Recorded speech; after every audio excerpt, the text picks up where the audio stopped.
Hi guys, so Keir Starmer was on Sky News defending a policy to deal with asylum seekers.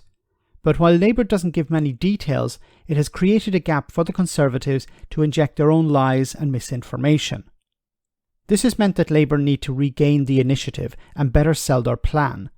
Starmer was confronted on a number of points related to his policy, including the idea of a returns agreement with the European Union.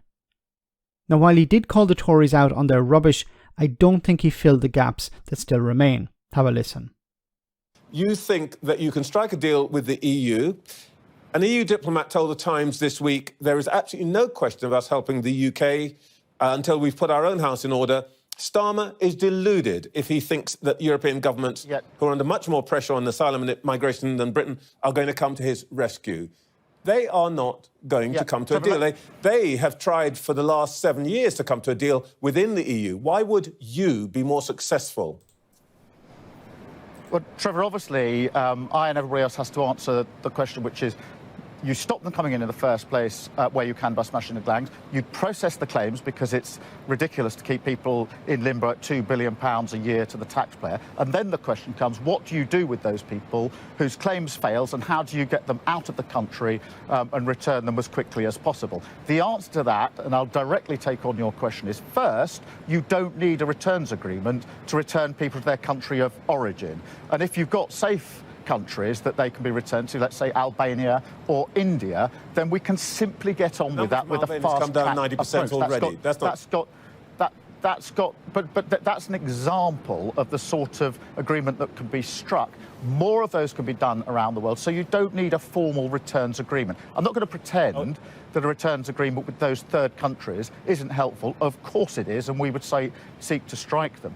There's then the secondary question, which is, could there somehow be a returns agreement into Europe? Let me be absolutely crystal clear about this, because the government has been pumping out complete garbage this week. All right, let's not go back over how terrible the Tories are, because I want to get on to some other issues. I do think, well, let me just complete on this, because there is obviously an EU quota system for EU members. Well, it's obviously not an EU member, and we will not be part of that. We're not an EU member. This is why what the government's saying has been complete garbage. All right. And even that scheme within the EU is not working. I've been discussing that with EU leaders here. That scheme itself isn't really working very well. So the idea that we're going to join the EU scheme on quotas is complete nonsense. We're not an EU member, and that wasn't what I was talking about. All right.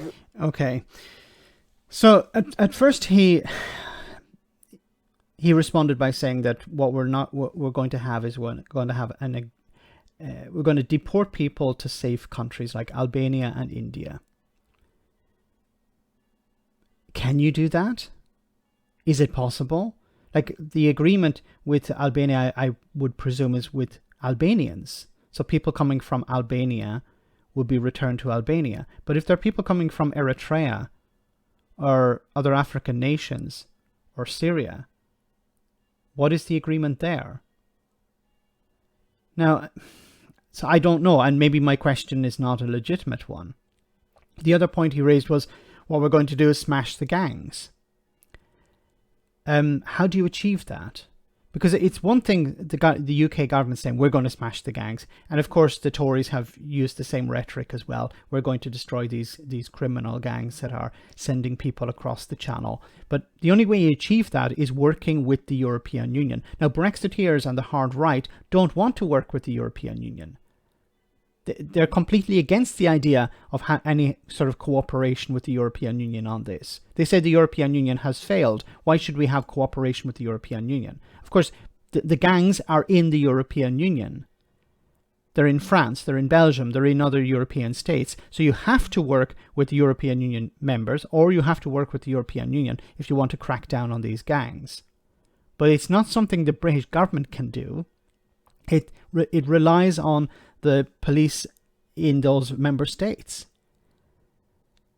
And then he said about processing. Yes, that's probably the only way that the UK can deal with this. Processing more claims, hiring more staff, investing in that. That's where it will succeed.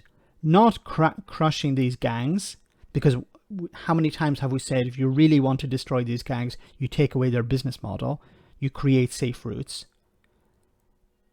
But it doesn't seem to be part of the policy here. Yes, they mentioned something about safe routes for children, but not safe routes in general. So it does seem that the Labour Party are taking the Tory policy and tweaking it a bit, focusing probably on one of the most immediate things they can do is processing more claims. This will take away the optics of people filling up hotels. So if they can process more claims, process more applications, they can reduce the numbers in hotels and they can end the use of barges and they can claim a victory there. So I think while the policy on a whole is not all that great, excuse me, one part of it, processing claims, will probably succeed because it's within the remit of the UK government. The others, sending people to quote-unquote safe countries or smashing the gangs, is outside the scope of the British government. Let me know in the comment section, guys, what you think. As always, your comments are greatly appreciated. Thanks a lot.